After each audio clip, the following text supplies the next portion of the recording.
For most of my adult life, I considered myself a very trustworthy person. In fact, I would say I was proud of this, probably even rather vain about it. When I worked as a peer counselor, I invited people to trust me enough and to trust the space enough to go very deep into themselves, into the roots of whatever traumas or pain or conditioning was holding them back and was distorting their lives.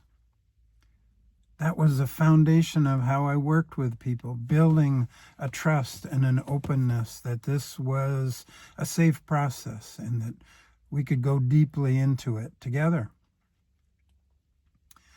When I left that job and became a performer, I, in a similar but somewhat different way, invited my audiences to trust me. And it seemed like they did. I was telling stories about our community, about the farm and rural culture and people and life that I grew up in and where I still lived. People trusted that I was genuine. They knew where I had been raised, and they knew, a lot of them knew me, and they knew that the culture and the lifestyle and the people that I was talking about were real.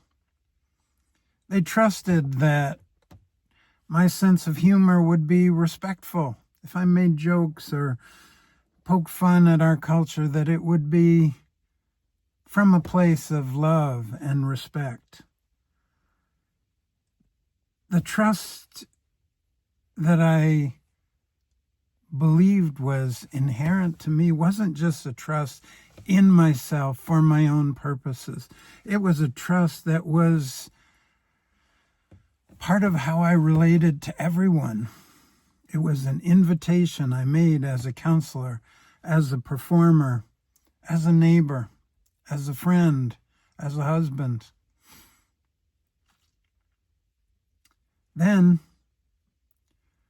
gradually and eventually, very dangerously, I misplaced my trust in someone else, or I placed my trust in someone unwisely, naively, foolishly, and ultimately very dangerously. Even at the end of my performance career, my life was changing, and what had always been a genuine expression of myself and my culture and my community on stage became less and less so, because internally I had changed, or I was changing.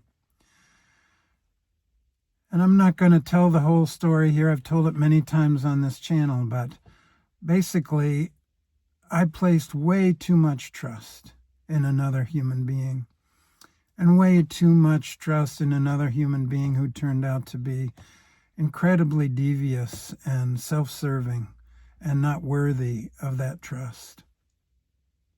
But not only did I misplace my trust, I went on to violate the trust of people who had learned for decades, and in some cases my whole lifetime, to trust me.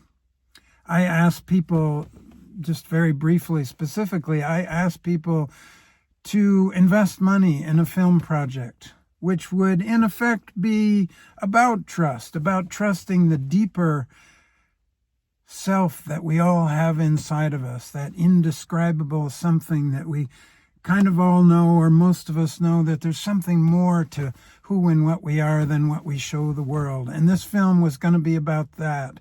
And you could trust this. You could trust me, and you could trust this process, and you could trust yourself. Trust me when I say that this money that you're investing will be repaid. And as if you've listened to this channel at all, you know, of course it wasn't repaid. And that trust that had been building for so long with so many different people, hundreds of people, was violated in a huge and devastating way. Certainly devastating for me, but in actuality, that was the least of it, because the hardest thing for me was that how I had violated the trust of hundreds of individual people that I cared about, and of a community that I lived in and respected and loved and had been part of all my life. And now that trust had not just been broken, it hadn't been broken in a small way, it had been broken in profound ways that would harm people for the rest of their lives. People lost phenomenal amounts of money. People lost their homes. People lost, perhaps most importantly, a natural trusting nature in me, in life, in their community. So for a long time, there was nothing really for me to say to other people. I had violated my right, my opportunity to speak to people in ways that I had been my whole life. And when I tried, frankly, people didn't want to listen, and I don't blame them, because what they had given had been violated by me. And there was nothing to say about that until I had done something about that within myself. And that was and has been mostly a very alone journey, looking within myself, first before I went to prison, then when I was in prison, sitting in my cell, lying on my bunk late at night, or when we're locked down during the day, lying in my bunk feeling, what ever happened to me? How could I have gotten so lost? How could I, who had so much seen myself as one of the good people of the world, a good person, a caring person, a trustworthy person, how had I violated that? And in a certain way, how had I given it away? How had I tossed this away? How had I ruined that almost so easily? How could that happen? So I had to look at myself. I had to look within. I had to come to terms. This was not the kind of violation that snap of the fingers and it's, oh, I'm sorry. Well, that was a mistake. I'm done. This was something that had deep and devastating consequences for a lot of people for a long time. I had to learn contrition. I had to learn to face my own shame. I had to learn to face the collapse of my life as I had known it. There was nobody who could do it for me, and there were a few people certainly who cared, but it was mostly an inward looking process, an inner journey, a reckoning with myself, with my own foolishness, and with my own willingness to be deceptive and to agree to being deceptive. So I did that for years. It didn't even stop when I left prison. I still had to earn my way. I still had to, if there was ever going to be a meaningful connection with my community, I had to start with the basics. I had to start by getting my feet on the ground. This whole process, the film, The Birth of Innocence and the whole spiritual bullshit behind it was so pie in the sky, airy, ungrounded, unreal, and ultimately deceptive that I had to get my feet on the ground. I got a job in a metal shop. I worked hard.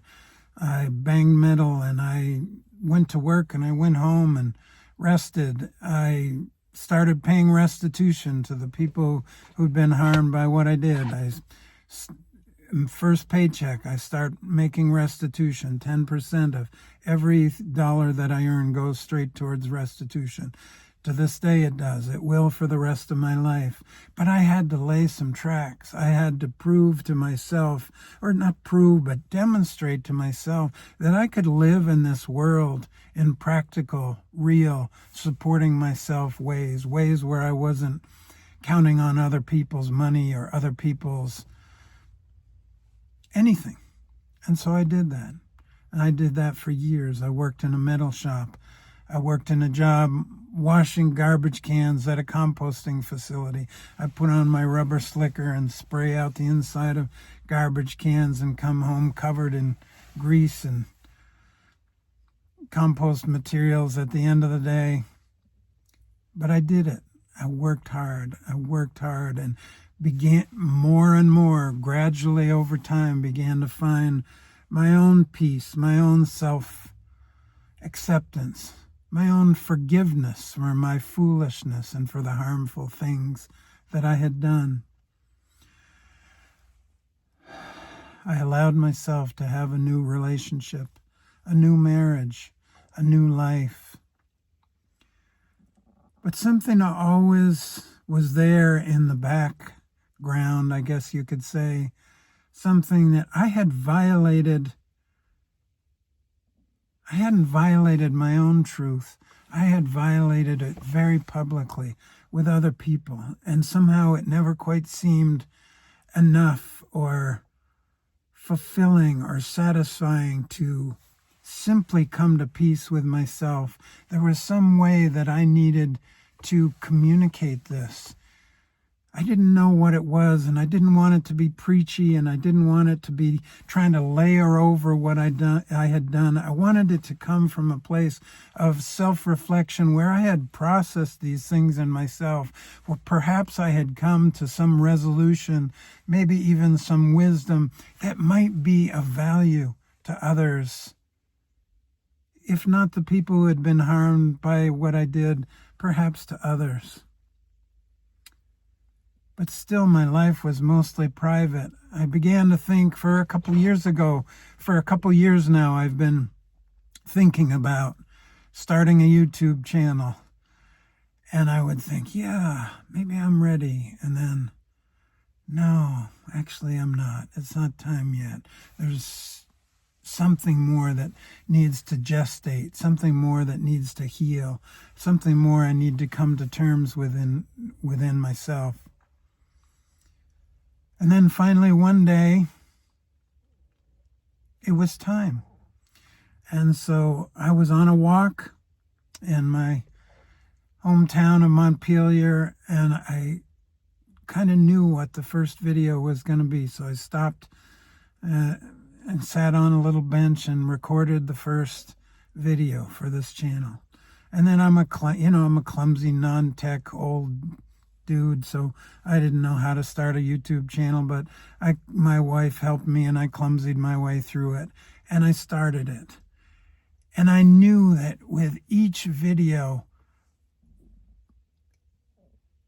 because the crime that I had committed was fraud, each video, everything I said, everything that I spoke about, to the best of my ability, needed to be genuine.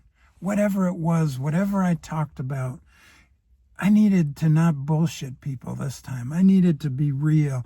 I needed to tell the truth of my experience. That's where it started. I talked a lot about what I had done, and to the best ways that I could, why I had done it. I needed to be genuine. And I found that there was something in me that had been transformed, but that still wanted to share my experience, whatever I might have learned, whatever in some small way might be, or big way, might be helpful to anyone else. I had to be honest that first and foremost, I was expressing for myself, because I am an expressive person. I am a community person. I am a relational person. And it was important for me not to just heal and resolve these things within myself, but in some way to talk about them and communicate that. Whether anybody listened or not, I needed to do that. And then as I made these videos, this is a very small channel. This morning as I record this, I think I just got my 97th subscriber. This is a very small channel, and that's fine with me, even if it were to stay small. Wherever it goes, it goes. But it's that genuineness that I want to keep communicating and expressing. And slowly, you know, the first few videos, I had one video that got 10 views, I think, and now the most I've had, I think I had a video that is now at 600 views. But the most touching thing to me is the responses that are coming back from people. I got a lovely comment this morning from a man who described himself as an ex-con from Canada.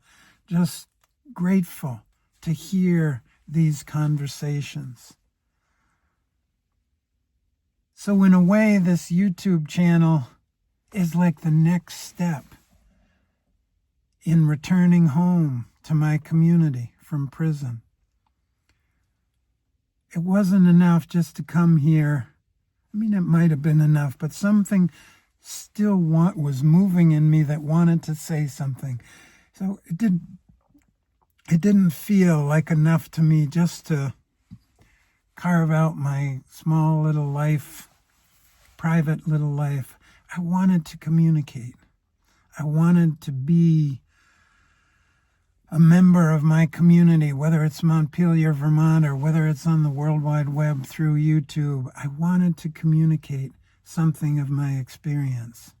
And for me, this feels like, I don't know as I can ever say final, but perhaps some last piece in my healing from the breach, from the violation, from the harm that I caused for others. This next step of sharing this, sharing my experience, sharing what happened, sharing what I learned can happen when you lose everything and there's something still there. In fact, something more real, more genuine, more beautiful, more peaceful, more loving, and perhaps with more to say. So starting this YouTube channel has been such a big step for me in returning from prison, not just to survive, but to communicate and to share and to express what has happened, what has been learned, and to share this with you, with each of you, to share it with my community, and in that way, on another level, to fully leave prison and come home, returning to my community, returning to you. Thank you so much for listening. I so appreciate the comments and the responses and the likes, the subscriptions. Wherever this goes, each one of those touches me individually, and I'm grateful because it helps me complete that circuit within myself and in my community. Thank you so much for listening. I hope to see you again here soon.